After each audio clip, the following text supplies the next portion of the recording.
questions to ask throughout a campaign with the confidence rising. I told WDF don't switch, good times are coming on even deep diving. Fan cams, reactions, watch along, still the pride of London thriving. The Eagles of South, they flying. Keep your eyes on us, we ain't hiding.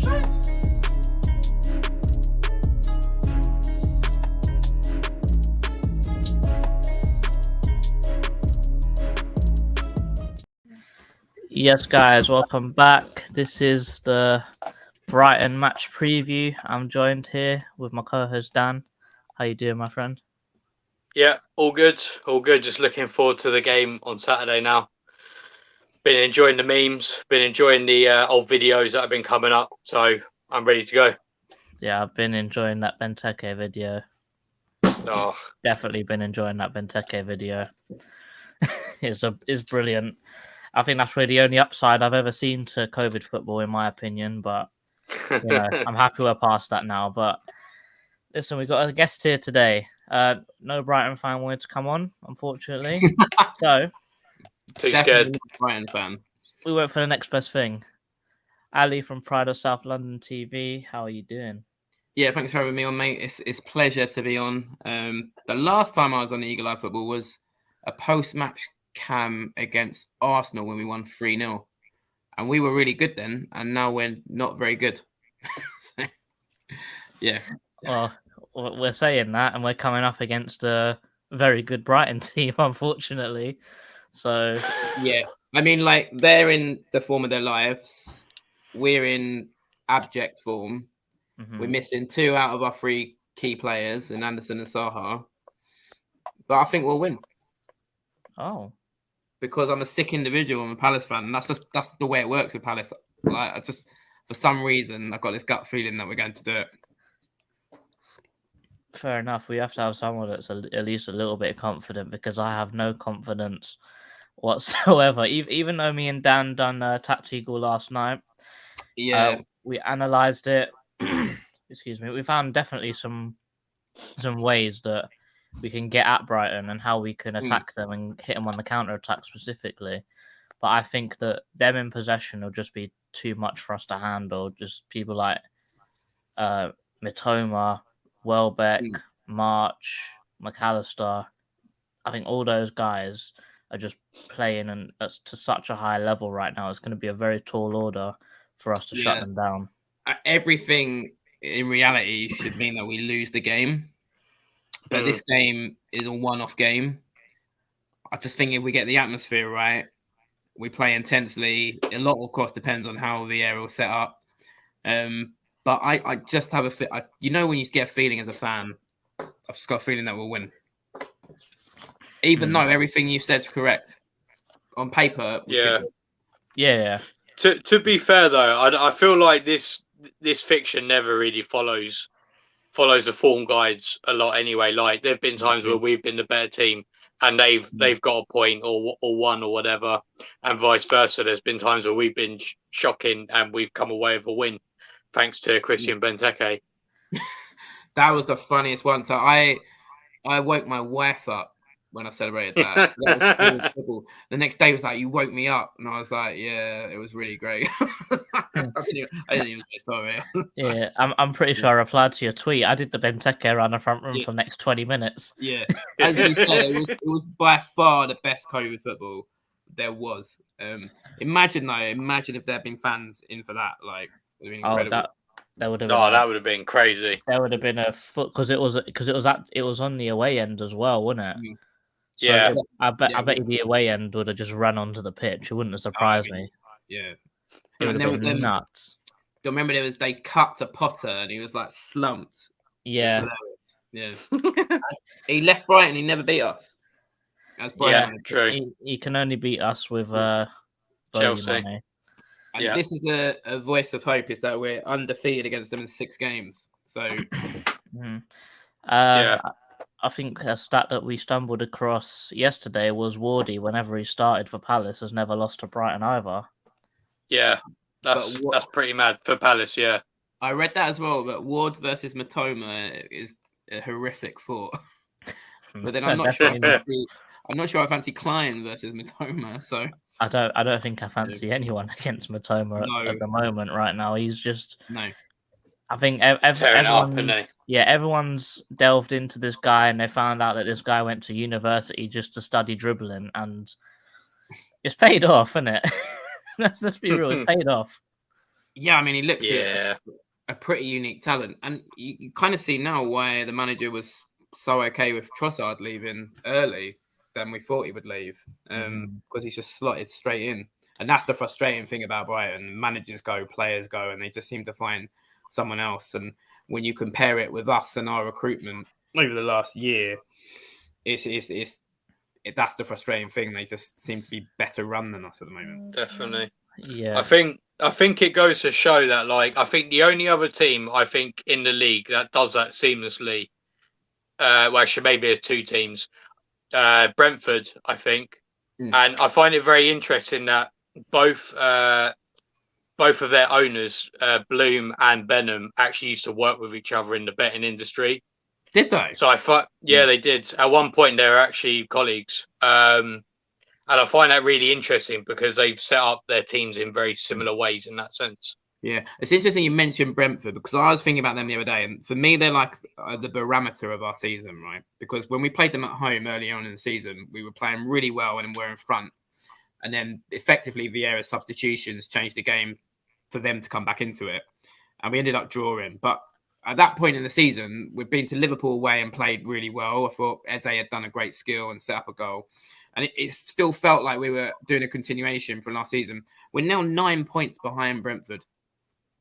And if you said to us after that home game, you're going to be 9 points behind Brentford, that just shows we have not kicked on like we would have hoped this season.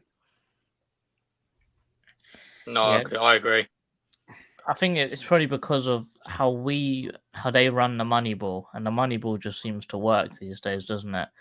I know that Dan up here loves his stats, and it seems like the stats way of running a football club is the way forwards from now, really. Because I think we got Elise on a very similar thing for dribbles completed, chances created for Reading when he was down there.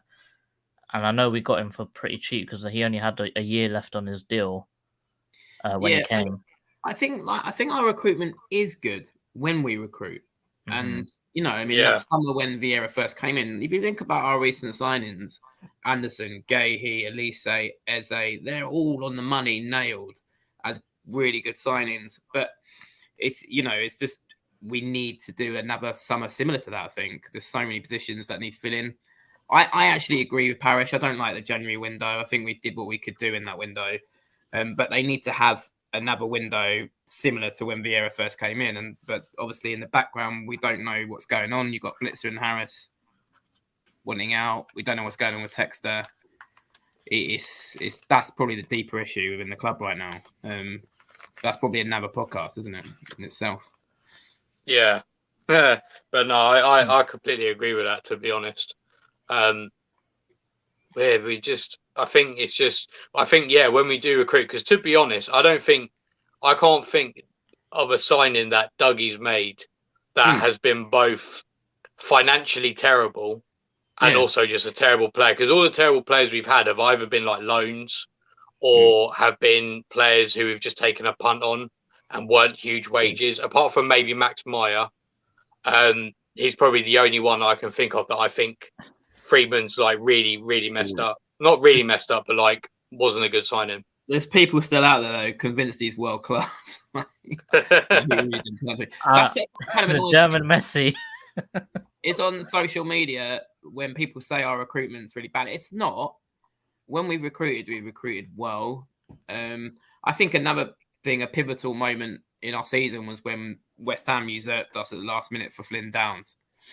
Yeah, I agree. I live in a West Ham area, sadly. It's awful. And the one thing that they're really annoyed about is that Moyes keeps playing Sukic over Flynn Downs because they say he's been really good. And I think if he'd slotted in alongside Decore, we'd have had a very, very different central midfield, and I think we'd have a lot more points on the board. I completely agree. Yeah, I think the Flynn Downs thing really messed us up because I think the main issue we've had this season has been our midfield. The fact that Jeff Schlupp is starting in central midfield for us in 2022/23 is a bit mad when, and the thing is, like Flynn Downs as well, like we tracked him for so long. Yeah. Swansea fans loved him. Was it Swansea? And Ipswich fans loved him. Ipswich as well. We were tracking him from a few years ago. Yeah, and I think I'm hoping that they'll learn from that, because I think they didn't have a plan B to Flynn Downs because they were so sure it was going to happen. And I'm hoping that they learn from that. I think they do learn. I think they do learn things. So I'm hoping that they will learn from that. I reckon that's why we went a little bit overkill in this window of getting Lokonga and Ahamada, because if anything, we've got a bit too many midfield options right now. Yeah, I mean, maybe I think one of those is going to come in on Saturday, but just one of them. I don't think they'll both come in. I mean, the way I see it, I think Lokonga will start more this season because he's already got Prem experience of Arsenal, and I think Ahamada, they're going to use that. I think they're going to use that loan to kind of like buffer him a little bit. Yeah, they're going to use 6 months to bed him in. Yeah, exactly, and I think Ahamada will be ideally the first choice beginning of next season or towards the end of this season. Yeah, I mean, Lokonga's more Prem ready, isn't he? So I think he'll come in. I think you've nailed it. I still think you'll see Schlupp playing the odd time, but yeah, no, definitely. My thing on Schlupp and Jordan Ayew is, I actually think they're both good squad players, but that's what they are, and they just get overused. So, like, there are actually, I mean, take Jordan Ayew, for example. This might be the game for him. You've got Matoma on the left-hand side. His work rate might, like, negate that. And I did a poll on my social media, and 52.6% voted that they'd start him. But if you go by our social medias on a Saturday when it's announced he's starting, you'd think no one rates him within our fan base. But I think there is a respect. But the problem is Vieira overuses them. So he'll start Jordan Ayew against the Bournemouth at home, where you should go with a more attacking lineup. And that allows the likes of Ayew and Schlupp to get scapegoated. Because it's like the fans get frustrated because they're playing every game. Whereas if they just came in for certain games, we'd probably appreciate them as the squad players that they should be. Definitely.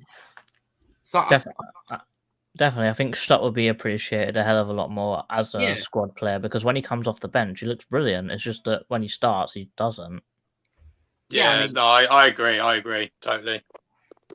I mean, I think it's like, and the thing with Vieira is he's obviously, he has had his hands tied behind his back with the lack of options. But I mean, like, when we went to Forest, for example, if you watch Will Fuse in the last few weeks, the way he just shit houses and, he upsets the rhythm, makes tactical fouls. I went up to Nottingham thinking this is a game made for him, but he won't play. That kind of game's made for Will Fuse, because he would have come in, he'd have embraced the atmosphere, he would have upset the likes of Gibbs White, and he would have thrived off the atmosphere. And I knew that atmosphere was going to be incredible, having lived in Nottingham for 3 years and they've just been promoted. It's a football city. And he went with Schlupp, and it just wasn't his kind of game. But then there are games that I think actually suit Schlupp, like Newcastle with a burst of pace for their forwards, like Almiron, probably a bit more suited because Fuse does lack pace. But the continuous playing of Schlupp has just allowed him to become a scapegoat. And I think... with how we sort of changed it up a little bit towards the end of the game, with Schlupp changing position into more of a 10 role, it seems to have breathed a whole new leaf of life into him, because then he's not looking to defend, he's looking to actually use the attributes he's good with, like pace and power, and you saw what he could do when he's moving forwards. I agree. I thought he was good in that hole. Yeah, he's so versatile. He could play on the left, he could play on the right.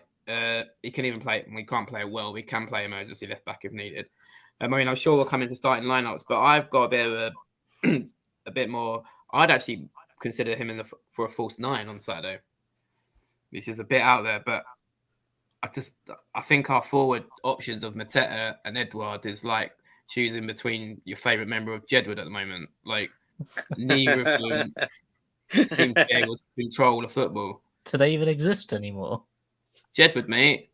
Yeah, they're still there. YouTube them. That's unfortunate. Big fan. Yeah, they write their own music and everything now, Jordan. You're missing out. That's mad. Oh, mate, that must be horrible. I backed them since day one. No, since you saw them on Big Brother once. You know more than me about them. I forgot about their Big Brother stint. I forgot about that too. I found it like a neat. Yeah, JC secret super fan over here. Yeah.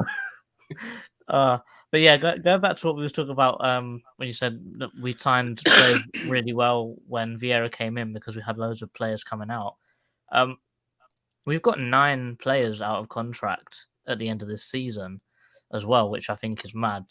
Obviously, Lokonga's alone, but then you got Jimmy Mack, James Tompkins, Luca, Klein, Ward, Ayew, Zaha, Schlupp, and Nathan Ferguson, who's played 3 minutes against Spurs in his whole time being here, and he's out of contract. We're going to have another big window at this summer, unless we're going to sign some of them up again. Yeah, that's. I'm quite pleased to hear that because I think that will push them to do a similar thing. It's just all dependent if the funds are there. Yeah, I mean, out of those, I wouldn't renew many, but I wouldn't be averse to renewing Schlupp and Ayew as long as they were renewed as squad players, like we've discussed. Yeah. The rest of them, I mean, Joel Ward is a nostalgic thing. It's always good to have someone like that in the dressing room. Definitely need I wouldn't renew both him and Klein. One of the two, plus buying a new right back. I think Ferguson, he's done, isn't he? Really? Yeah, I think it'll be interesting to see who stays with their 30+ policy now. Because obviously Koyate left because he wanted 2 years and they wouldn't give him 2 years. So I don't know how many of them are at 30 or approaching 30, but it'll be interesting to see who's happy with a rolling 1 year contract. Everyone that I've listed, apart from Ferguson, is either 30 or older. Oh, well, there you go then. So they'll all be on 1 year rolling contracts then. Mm-hmm. Definitely. Nate, how's it going? Yeah, it's all good. What's up? Yeah, what's your thoughts? You think we're going to win? You think we're going to lose? What's up? Well, put it this way. They're in red hot form. We're not. This fixture loves a draw. It's IKEA FC more or less when we play these lots. So I'd love a win. Don't get me wrong, but I can't see past the draw. But if you offer me a brick shit house 1-0 win, I'd take it all day long. Oh, of course. And any point in this game matters so much just because of how good they are. Really, I'll give you a massive cherry on the top though. A Lewis Dunk 90th minute own goal in front of their fans at the White Horse. No, Roy did it in front of the homes though. So that we could, no. I want to watch the light die in their eyes when they celebrate a point at Selhurst Park like they did last season, only for their captain to knock it in the back of their own net. And all of a sudden it's, we lost. There was this thing on social media, like one of the big Brighton influencers, right? Like, who's going to be that guy? And had a picture of Mopai after he scored the equaliser. So the Palace fans like, who's going to be that guy who gets you a draw? Like, so you can celebrate like you won the Champions League. Like, yeah. Standards. We don't celebrate draws. See, that's the difference between us and them. They celebrate draws. It's like, we drew. Oh, cool. Whatever. I'd be quite happy with a draw on Saturday. Oh, don't get me wrong. I will take a draw, but I won't celebrate a draw. Of course. Yeah, I agree. Let's go through some comments. We've done 20 minutes without even thinking about the comments. Big up Bobby. Chairman. Rich is en route to footy, but he's still listening in. Big up Louis. Damn CM got to speak for the intro. Big up Dave. Big up Vibes. Say a prayer from Atsu. This is sad, man. I don't think they found him yet, have they? No, it's a case of mistaken identity, apparently. Oh, really? Yeah, so they haven't found him, but he was apparently in one of the buildings that collapsed. I think his apartment was like in the 11th floor or something. Yeah, they released that. There was one news outlet that said that he'd been found, and then it's come out that he hasn't been found. Yeah, it's awful. Definitely. Wow.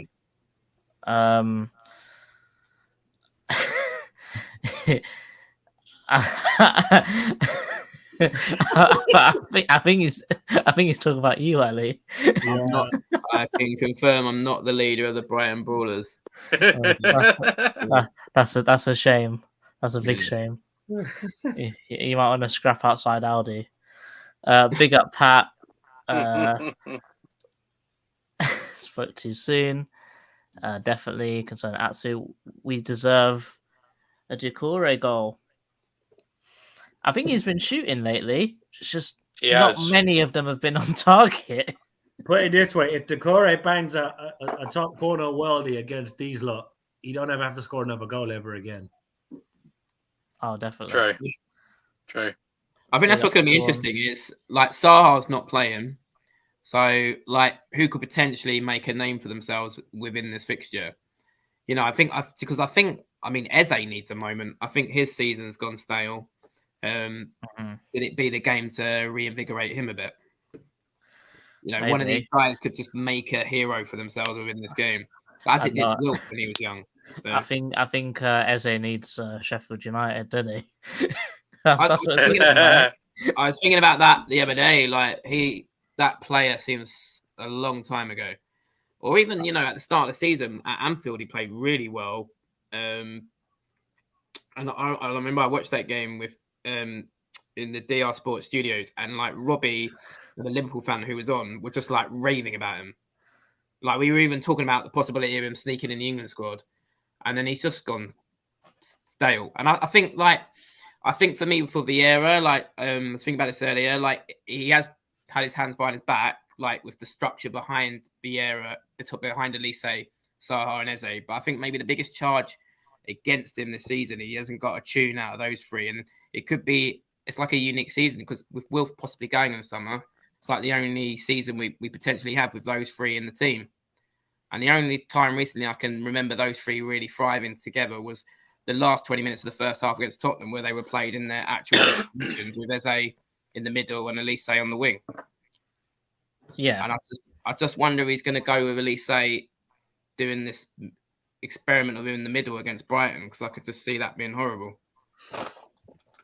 Yeah, I think Elise's terrible in the middle. Not gonna lie. He's too one-footed to play centrally, isn't he? I think that's just how it goes. Mukta's saying David Ozo. I'm not sure whether that's wanting him to start, because definitely no, but he's been playing really well in under 23s. I think he scored yesterday, didn't he? Yeah, so did Wells Morrison against Braga. So he got that's the winner, didn't he? Yeah, a winning goal against Braga. That's no mean feat. Vibe saying Big Brighton influencer's got 10 followers. Nice. Boys, I'm more famous than someone. It's mad. Pat's saying big up Nate in a new trim. Mate, you're getting a compliment from Pat once. This is weird. Listen, big up Pat. It's all good. I'd celebrate a draw if we played shit. I think we all would. Oh yeah. Big up Josh. I think he's a Brighton fan because he's got a Malpay profile picture in there saying a 3-1 Brighton win. The thing is that result wouldn't surprise me for how you're playing and how we're playing, but you know what this fixture's like. It's always a bloody draw. The great thing about that kind of confidence, though, is that if you look at the head-to-head lately, it's been a long time since they beat us. Now, obviously, that could change on Saturday. Oh, yeah, we could. I can play the advert right now. You know what I mean? No. We don't need to do that, my guy. It would be funny if we just got a result that spiraled them into a run of really bad form and just killed their season. Oh, that would be... Put it this way. That'd be the dream. If they got relegated tomorrow, I would be happy. No, not so much relegated, but just... If the hope for Europe died at Selhurst Park, and then we confirm it at the Amex when they're ready to play us, because remember they bottled it last time. Like, oh no, we don't want to play Palace just yet. Can we cancel that game, please? Do you think it kind of saves our season if we did the double over Brighton? Nah, because it depends what the rest of the season goes. Yeah, because I think I looked in, but I think 10 and below, it's so tight down there that I think that. Genuinely, I think like 35, 36 points will keep you up this season. So we're only, three wins and a draw away from safety, technically, if we're going on that as a safe point. So if you do a double over Brighton, that's already 2 of those 3 wins. So if anything, that would save our season if we did the double over them. But Harrison here is a West Ham fan saying Eze or McAllister, and he'd take McAllister. I think this season you would take McAllister. He's a bloody World Cup winner. Yeah, I was going to say, like, it's hard to look past that, not going to lie. Yeah. Well, having said that, hopefully what happens to Brighton will happen to Southampton. They just get fleeced for their players. I think that's already happened. It's happening, but they just keep bringing in unknowns and making them into... Southampton did the same for a while, so they could replace players, but after all of a sudden it stopped. Mm-hmm. So, obviously, look, we have to be real. Like, we'd love to do what they're doing right now and just sign all these unknown players and turn them into big stars for big profit. But we've got 2 American owners who can't be bothered. We've got another one trying to spend money but can't spend money. And we've got Steve Parish not knowing where to look, even though he let the first 2 American owners in, and we haven't heard anything from them in the 7, 8 years they've been at the club. Mate, I could go on and on about Harrison Blitzer, but between the 2 of them, you'd have to take McAllister this season. Oh, without a doubt. Ravi says, big up the crew. Thoughts on Edouard? He's the biggest disappointment of the season for me. I, at the start of the season, and a lot of my videos was really campaigning for him to start. And I think his touch has been heavy recently. You think back to when he announced himself in that Tottenham game, where the Homestyle was just buzzing. He came on and scored 2 goals. And I kind of see why Vieira hasn't used him. But again, is that something you could put a charge against Vieira for? I mean, is he not getting the best out of him? Or does he just not have it? I think he's had no service, to be honest. Mm-hmm. Yeah, you can make that point. Like, I think Edouard's done well with what he's had. I agree. In the last sort of couple months, I don't think he was as good as he was earlier this season. Earlier this season, I thought he was holding the ball up really well. And then he got injured, and then since he's come back from that injury, he hasn't quite done it as well. But then I also think an element of that is that he hasn't really had any service. Yeah, I mean, statistically, he's scored more than his XG shots would suggest that he should have scored. Only slightly, but still, that's better than most of our players this season. So, yeah, no, I agree. I mean, he hasn't had the service. I still think he's had his best games for us on the left-hand side, but that's probably because of what you said. He hasn't had the service, so I just think with Will Fack, I'm gonna be real. If you look at the striker situation, Mateta, everybody keeps hoping that he's going to turn it and become this amazing player. He's gangly, he's awkward, but that's about it. I know James has a massive man crush on Mateta, and sorry, James, but I don't think he's in. Millwall aside, he hasn't really done it an awful lot. Like, he's only scored 1 goal this season. That was against Villa. We were there for that. I'm thinking, yeah, but even then, he kind of sliced at it. It wasn't like he'd clearly got a touch to it. So you're thinking, right, Mateta can't score for love or money. Edouard's not getting much service. We've got Wilfred Zaha, who's still our top scorer, and he's out injured. I know he's apparently back in training. You would have thought, having let go of Christian Benteke, we would have tried to get at least another striker minimum that could get a couple of goals here and there, or at the least try and find someone who's a forward who can score goals. I know we looked at Semenyo and decided to sit on our hands again. What a shock. Oh, what's that? There's a striker going that can score goals? No, we don't want him. It's okay. We don't want him. Did you see his track record, though? I mean, he hasn't scored that many for Bristol City. I think it's under 10 goals. Yeah, he's not a prolific scorer, but he's a very good chance creator. So he can play on the wing as well, which I think is where he would have been deployed more. That's what we're missing, is that Mateo's good at getting knock-ons and bringing the ball down, but there's no one there to finish it off him. Yeah, Mateta does what Murray used to do. Murray was brilliant at getting the knock-ons into space for players to have a shot at. That's why Gale scored the third goal, against Liverpool. Murray knocked it into Gale's path. Whereas now, we're hoping to God someone gets a run on the ball and shoots, but we're afraid of shooting. as we saw in the FA Cup against Southampton. We gifted them 2 goals, and I'm thinking, I keep tweeting Charity Professional Football Club, and people don't listen to me. Now they're seeing it in action. Maybe now they'll see what I'm talking about. But don't worry, only true Eagles don't believe what I'm saying, so I'm going to leave it at that. I think Mateta is just a joker in the pack that you bring on for the last 10, and we sing. I mean, I keep him just for the chant, really. The song is so crap, but it's good. It's so honestly, dreadful, but it's good. The fact that Mateta is so shit it fumes me, because I absolutely love that chant. It makes me so angry, man. Like that's why we sing it when he comes off the bench, because you're never going to sing it again. It's almost like we do it now for irony. I mean, I will give him credit. His first goal was a banger. He does thrive off the crowd. Like you see him interacting with the crowd. Like for me, he's the last 10 minutes in front of the Homestell. If we just, nothing's going right, and we just doing all that.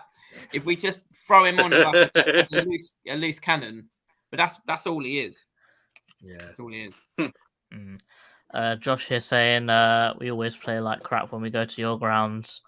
I think both teams just sort of forget what form is when we play each other, really. If you look at both teams last season, we battered them at Selhurst Park. They got lucky with a point at our place. We got away with a point at their place, even though we scored their goal for them. Because what did I tell you? Charity Professional Football Club. They couldn't score in a month of Sundays against us at the Amex. We scored for them. It's like, why do I do this to myself? I just knew that was going to happen. Chairman here saying, discussing this with JC this afternoon. Who do you think will go down? It's getting really tight down there. I changed mine recently. I think Southampton and Bournemouth, are going down. Mm-hmm. And I was going to say West Ham as a bit of an outside shout.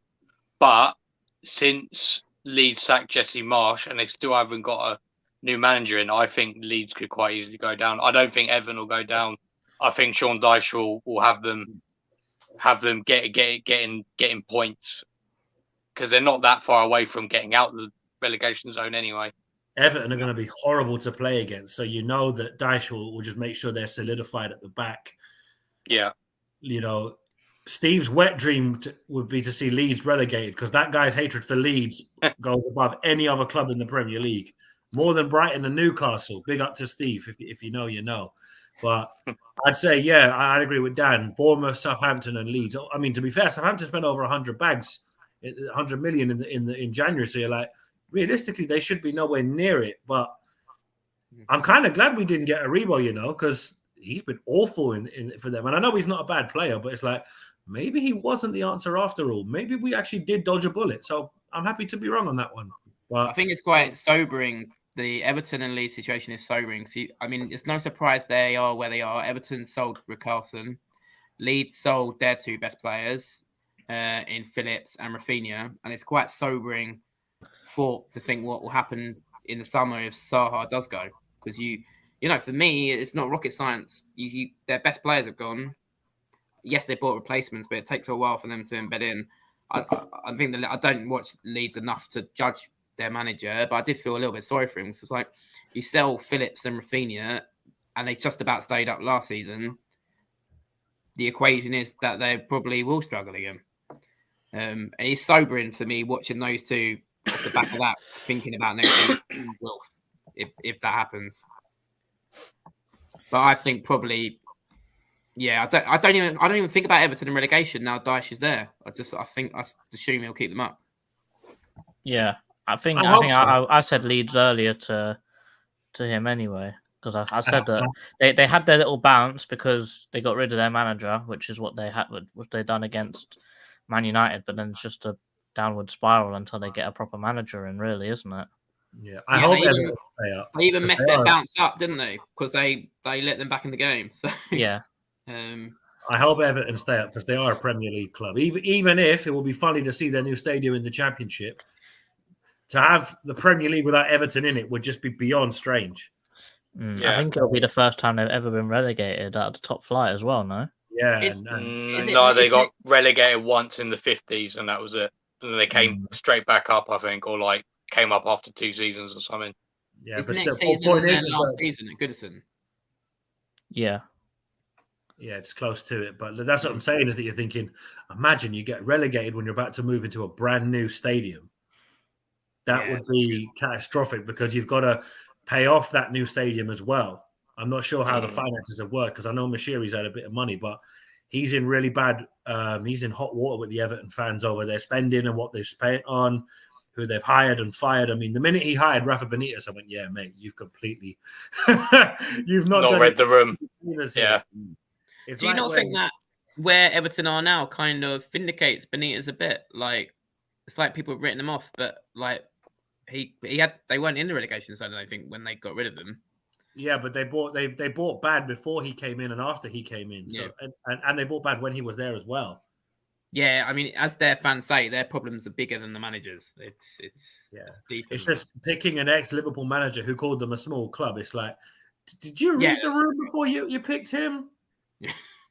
It's like us supporting Chris Hughton. It's like, nice guy and all, but we remember who he used to manage, so it's not going to go over that well. Here's a question for you guys. If Potter got sacked by Chelsea and for whatever reason Vieira went before the summer, would you take Potter?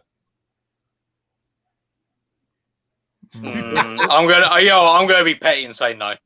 Yeah. Put it this way. If, and this is a big if because it won't happen, if the board actually backed him and let him sign his own players, I'd give it a shot.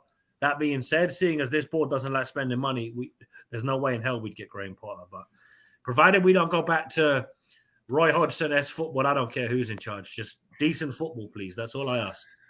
Oh, it looks like De Zerbi's going off to AC Milan, no? Oh, please. Hopefully. Oh, please. Hopefully. Ravi says, what impact subs do we have? I think it really just depends on who we start. Whoever we don't start is our impact sub, isn't it? No. Yeah, Lads, the best answer to that question is David Ozo. That's all you need to say. David Ozo. No, but being serious, yeah, it's whoever we have on the bench, really. Sorry, Dan, go ahead. I didn't mean to cut you. No, I was just going to say, well, put it this way. We normally have two sub goalkeepers on the bench, so I don't think we really have any. He's not wrong. He's not wrong. I think it is, as Jordan said, it's literally Mateta doing this when he comes on. That's how it Yeah. And then whenever we get a corner, he does this to Holmesdale. Yeah. And that's it. Yeah, but he does bring a bit of energy. Like that's why I would throw him on for the last 10, just to give it a bit of energy when we need that. Like, ever since you said boom, it's gone downhill. Oh, that was that was cringe. I mean, to be fair, we've always got Millwall. To be fair, like that was the best one. It's like, okay, he scored against Millwall and Brighton. If we could ever play the Clowns again, which is unlikely because they're absolute doo-doo, and their best players on loan from us, funny enough, it's like, that's kind of strange, that. and they still booed Wan-Bissaka. I know. Yeah.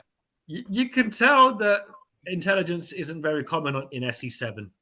Thank God I don't support Charlton. That's all I'm saying. But yeah, I don't know where they got Matoma from. I swear he just appeared after the World Cup. He came from Leverkusen.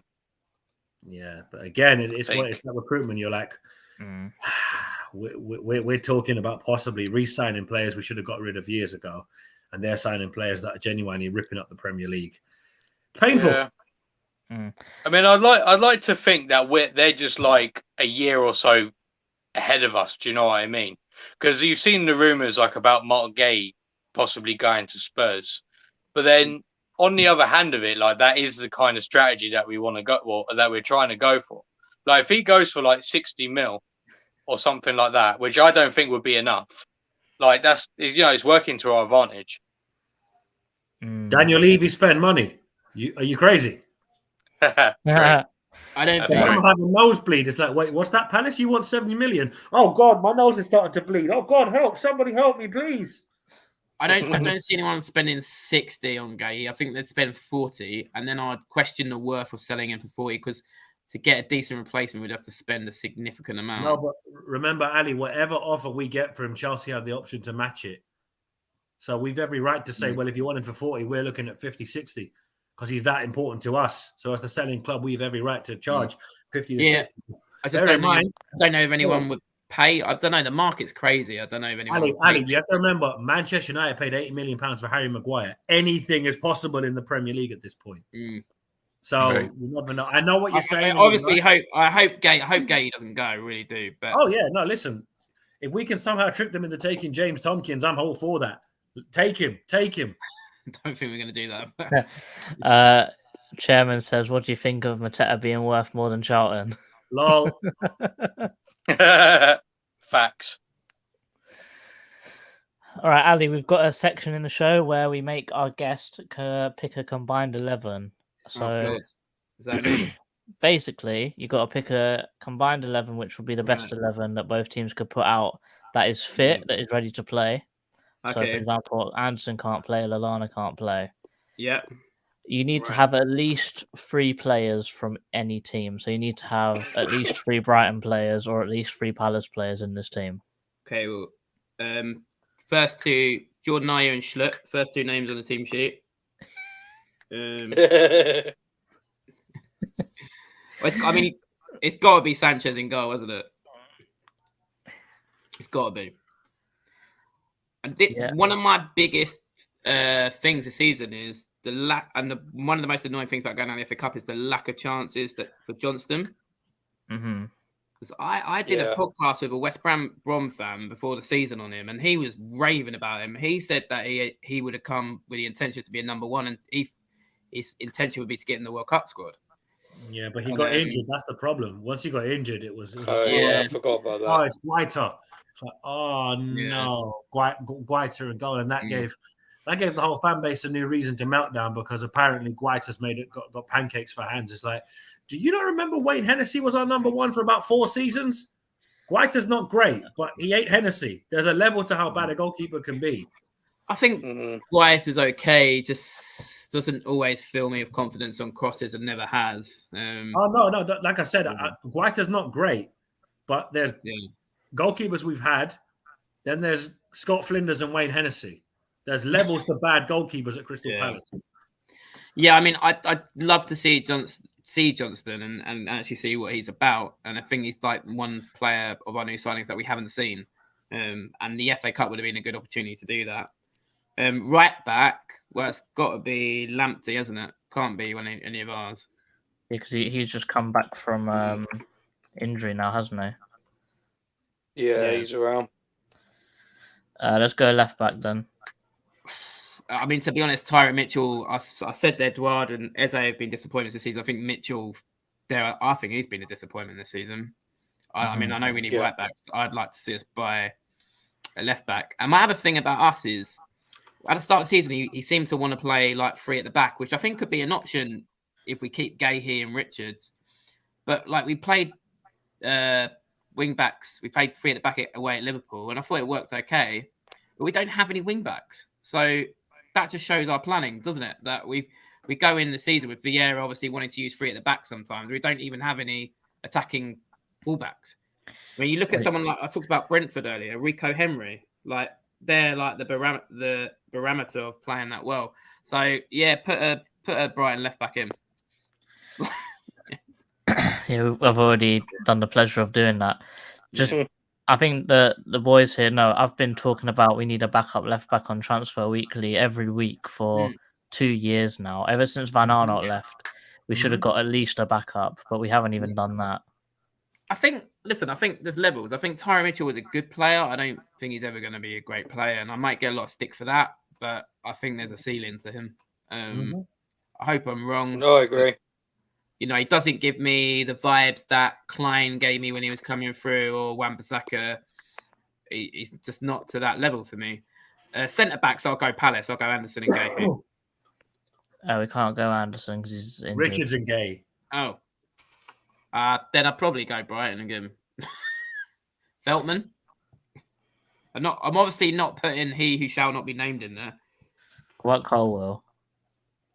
Yeah, he's good. Give it to him. Midfield. One Palace player so far.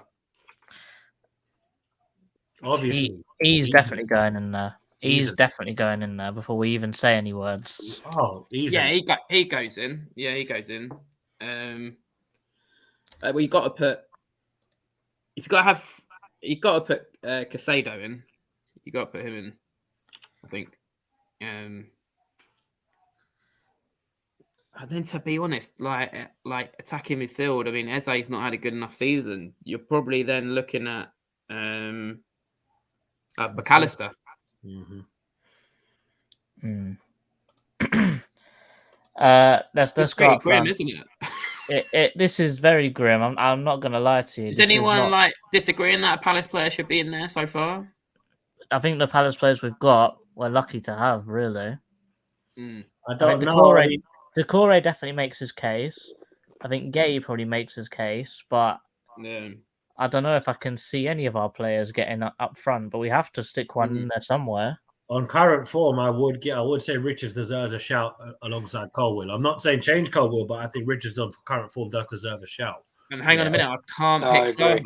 Can I not pick Zaha? No, he's injured technically. We don't know if he's gonna. We don't even know if he's gonna be fit in time. So he's injured at the moment. Surely not. Like even for him, that would be ridiculous. Like his recovery levels are insane. But like I was like right in front, and I'm like 13 rows back. So I was right when he got injured, and we were pretty sure, me and the guy next to him, that he shouted, he swore, and then we heard hamstring. It looked bad then. But I thought he looked like he'd been carrying a knock for a few weeks. Like no, it wasn't. He's had his knee strapped for a hell of a long time. And I kept thinking, we don't need to do this anymore. Like we've got Eze's not playing that great, but we've got Eze, we've got Elise, play Edouard on the left. Like he's gonna get like a longer term injury here or something. And sure enough, like I'm sure the medics will say it wasn't related, but you could just see it coming, couldn't you? The argument there is, why weren't we giving at least a couple of kids a run out then? I'm not saying start them, but take Wilf off and give a kid a run out, or bare minimum take him out for Edouard, take him out for Schlupp. I know Schlupp at left.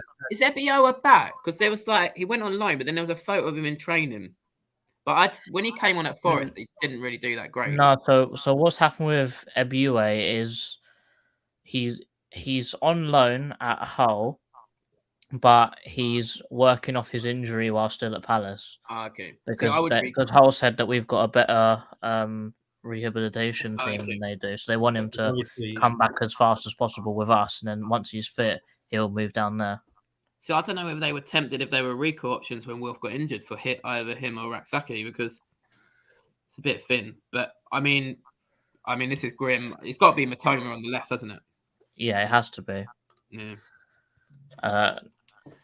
Well, I don't think we can recall Jez, because I think that was agreed that there's no callback option.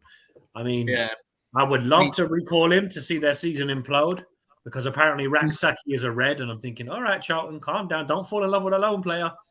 Because he'll be back with us next season. You know. The right, Elise? Yeah, I'll go with Elise, because to be fair, they only play Solly March on that side, who has played well recently, but I mean, we've seen Solly March play football for a long time. We know he's crap. I mean, I don't know. I would personally put March in. Yeah, me as well. I'd say March as well. I think that though, Matoma on the left. If you play Elise on the right and he's on form with his raw attributes, and to be fair to him, he's been played out of position too often, taking players on with his delivery, his set pieces. I'm happy with that selection. The problem is Vieira keeps playing him through the middle. Because we haven't got the proper squad. This is the problem we've had for years, is that we've relied on a lot of old reliables, MacArthur, Milivojevic, Tompkins. And look, they're all great. They've done us proud. They've never let us down. But a lot of these players have to be phased out in the summer, which we all know is going to happen. But this is frustration for me is when he has Eze out wide and Elise in the middle, and they're like the wrong way round, and you're just like, oh. Yeah. I know. Yeah. Ali, look, trust me, we all say it. We say it every time on the channel. We're saying, imagine playing players out of position because the board won't back the manager in getting a lot of these older players out, or bare minimum making them rotation and squad players. You know, look, I love Luca. I remember him scoring that banger away at Southampton the whole away and went mad, but he's not it anymore. Decore should have been the Luca replacement, but what you look at what Brighton have done, much as it kills me to admit it, they've smashed it transfer-wise. And they've brought in youth in Evan Ferguson and that other young guy they've been playing lately from their academy. Who was it again? Can't remember. Anyway, point is, they're getting more youngsters coming through from the academy and from scouting across the world where you're like, as much as I hate to admit it, and I hate giving them compliments because it kills me, but credit where it's due, they're smashing it. Now, you'd say, because we've been in the Premier League longer than them, why are we playing catch up to them? We've been in this league longer than they have, but obviously we didn't have the facilities. When we came up, we were trying to get Cat 2 to Cat 1. They had Cat 1 from when they built the Amex because they had to build all of that to get to where they are now. But hopefully, God, this summer the board sanctioned a massive clear out and a massive spend because it's needed. Because otherwise, we are banging trouble. I've tried not to be too negative on WhatsApp and social media, but a lot of people can see that this squad is in urgent need of rebuilding. And a team like this lot, it could be peak on Saturday. But having said that, their recent record against us, you never know. We might actually upset the apple cart and give them a nice bruised uppercut, which would be sweet. It's like, I thought they were dead brilliant. But funny enough, they like playing us. The rules will go out the window for this one. Up front, you can't play. You can't play Ferguson's not fit, is he, for them? Yeah, you probably have to pay Welbeck. It's either Welbeck or Edward. Lord Welbs, Can I? What about Mateta? That's a sin bin. Get out of here. Hey, JC, did James swap places with Dan there for a second? Yeah, no, I think hopefully that's kicked James out of his head. I'm thinking James had some kind of voodoo doll on Dan or something like that. You will say Mateta. Big up James, though, my guy. Big up James. I'm tempted to throw a curveball in and put Schlupp in a false nine. Schlupp as a false nine. That's a sin-binable offence as well. Lord of his mercy. This guy is trying to age us all horribly. Honestly, I would start Schlupp for Palace on Saturday in a false nine. I'll tell you what, if Schlupp scores a 55-yard worldie, then do you know what? I'll say fair play, you were under something. But did you see his finish at Old Trafford? I seen him send someone for a hot dog, and I was like, why don't you do that as much as possible? Because he's played deeper. No, I get that, but again, that begs the question: why? I really don't want to put another Brighton player in. I don't think they have a forward we should be scared of, though, because I've never heard of your man Undav. I'm like, who? He's not played very well this season. It should probably be Danny Welbeck, shouldn't it? Yeah, we'll give it to Danny Welbeck. But I'm going to go with Schlupp in the false nine. He's not going to let me. Oh gosh, press the wrong button. What happened there? In the second element, I feel wrong just thinking about typing Schlupp into the striker role. He's done it before. Yeah, I know, but it feels wrong. Yeah, we'll go Schlupp in there. That just looks wrong. With Matera on with 10 minutes to go. Yeah, but this is my thinking, right? Because then Matoma and Schlupp can kind of transition. Matoma can go kind of through the middle and Schlupp can to the left. That's a very fluid front three. Yeah, I'm happy with that team. I don't like it one bit. I'm not going to lie. When we do our tier list at the end of the season for all our combined 11s, this is going in the L tier. It's going to have its own tier, just called Brighton, and it's going to be way at the bottom.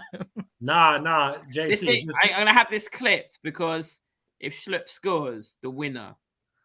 Oh, Clip it. By all means, clip it. But trust me, if he scores the winner on Saturday, then this is iconic. Oh. Put it this way: if Schlupp bangs it in front of their fans and stands up to them with his ears cupped, yeah, you can clip this. But this will be more. If Schlupp scores, this will be more iconic than Jedward. Aye, Simbi about Jedward. No. Simbi, what are you bringing Jedward into this for? We were talking about Jedward earlier. To be fair, look, I think that's a good team. I don't like saying it's a good team. It's got a lot of Brighton players in, but that front three is very fluid. That would take on anyone in the league. Schlupp up front. Yeah. Schlupp up front. Even hearing that makes me upset. Schlupp front. My Lord in heaven. Schlupp front. That's literally like visualizing Mamadou Sakho up top. It just don't sound right.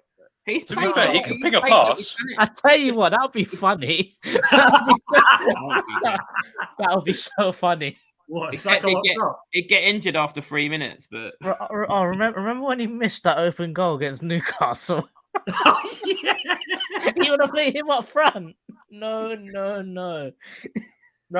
Do you know what was even funnier when Bakary Sakho hit a volley and he hit an opposition player in the nuts and he goes, "What me? Referee just goes, mate, just carry on, just carry on. Man.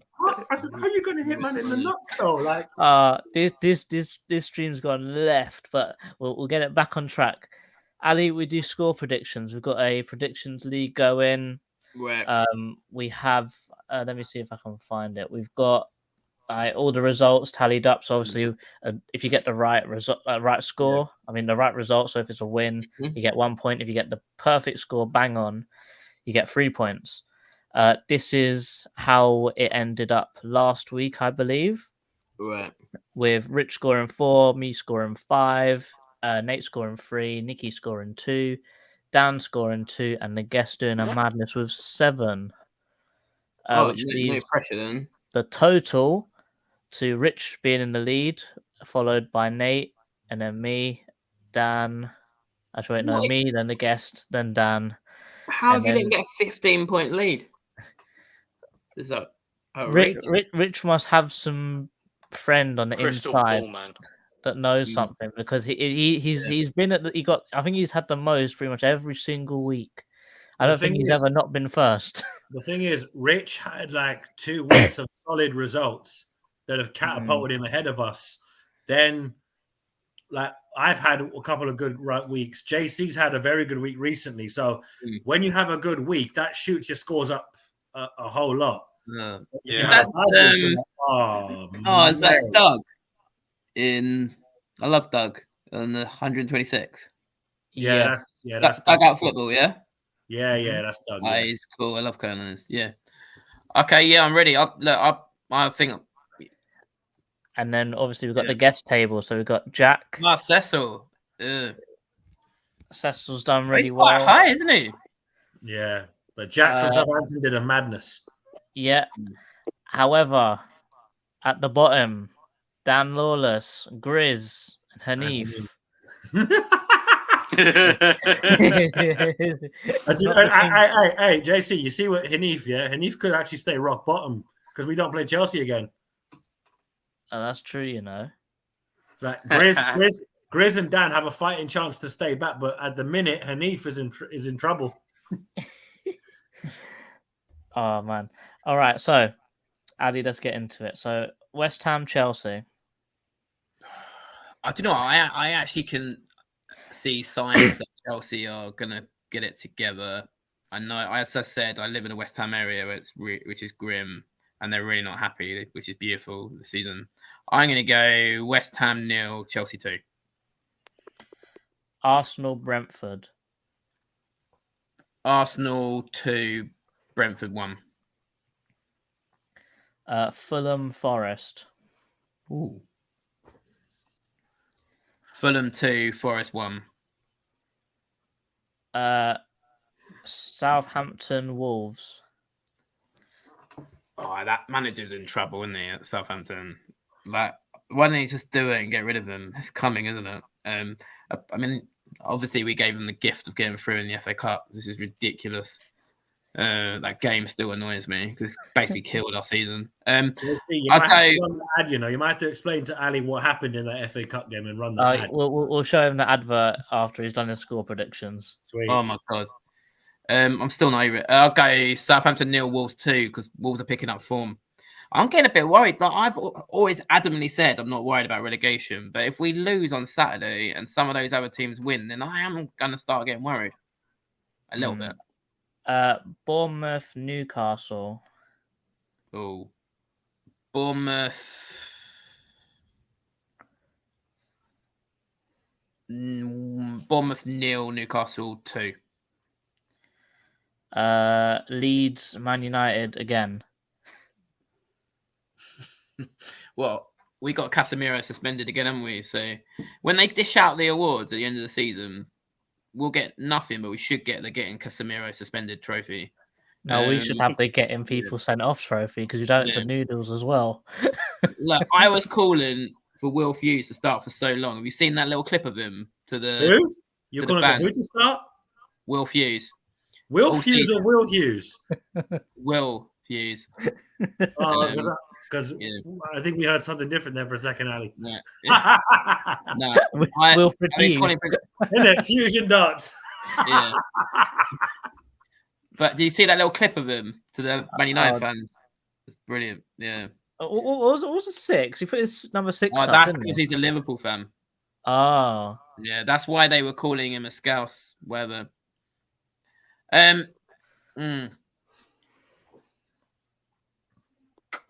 I'll go Leeds 0,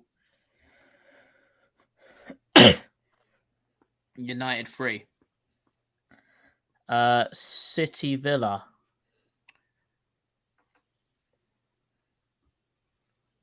3-1 City. Liverpool Everton. I think Liverpool will bring out for this one. I'll go 2-1 Liverpool. And finally, Palace Brighton. I'm going to go Palace 4,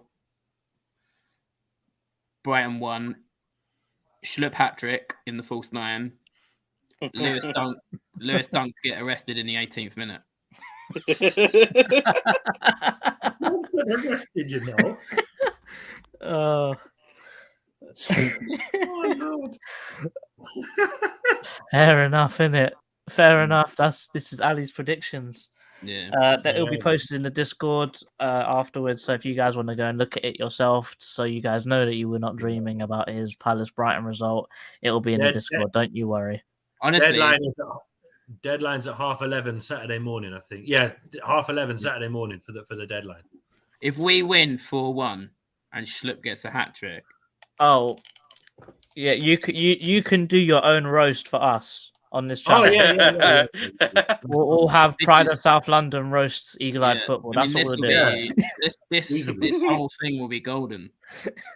I will retire from YouTube if this comes on. If Lewis Dunk gets arrested, then if you predict that on the 18th minute, VAR check, footballer being arrested. Would he get sent off for that? I guess he would get sent off. Probably.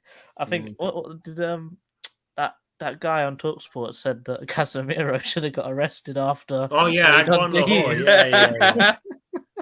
But no, I mean, listen, like seriously, I agree with you guys at the start. Like everything says we shouldn't win this game, but the rule books go out, and sometimes you get a feeling as a fan. I feel there's a few players like Matoma who hasn't played the game.